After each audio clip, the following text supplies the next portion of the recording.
Hello everybody. So this video is on another common screening marker. So this marker is used for undifferentiated tumors or tumors where you're suspecting neuroendocrine origin. So this is synaptophysin and chromogranin A. So chromogranin and synaptophysin are markers that are used for identifying the neuroendocrine origin. These are proteins in secretory granules of neuroendocrine cells, that is your chromogranin A, whereas synaptophysin is a synaptic vesicular membrane protein in these neuroendocrine cells. Both these are used to confirm your neuroendocrine origin and mainly useful in diagnosing these neuroendocrine tumors.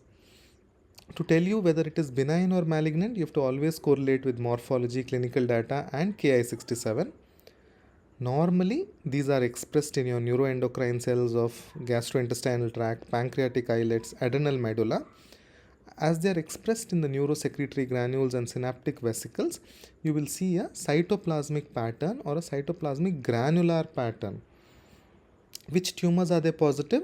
They are always positive in your well-differentiated neuroendocrine tumors such as carcinoid. They are positive in paraganglioma, pheochromocytoma, small cell carcinomas, large cell neuroendocrine carcinomas, etc. So what is the difference between these two, synaptophysin and chromogranin? When it comes to sensitivity, synaptophysin has a higher sensitivity of identifying neuroendocrine lesions than chromogranin. But if it is specificity that you are looking for, chromogranin is much more specific. And sometimes in high-grade neuroendocrine carcinomas, chromogranin may show a weak positive or it may be negative, whereas synaptophysin will still continue to be positive. And hence usually these markers are used in combination. So as we already know, every IHC has its limitations. So in poorly differentiated tumors, sometimes they can be negative for your chromogranin A. And sometimes in adenocarcinomas, you can see aberrant synaptophysin positivity. So this is what I mean by sensitivity and specificity. And hence you cannot rely on IHC alone, and you'll have to use morphology and other parameters when you make your diagnosis. So when do we ask for it? We ask for it when we're suspecting a neuroendocrine tumor, when we feel there's a neuroendocrine pattern.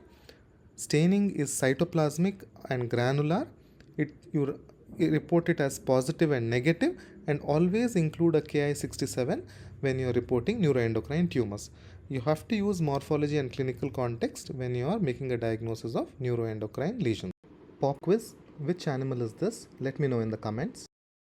Thank you.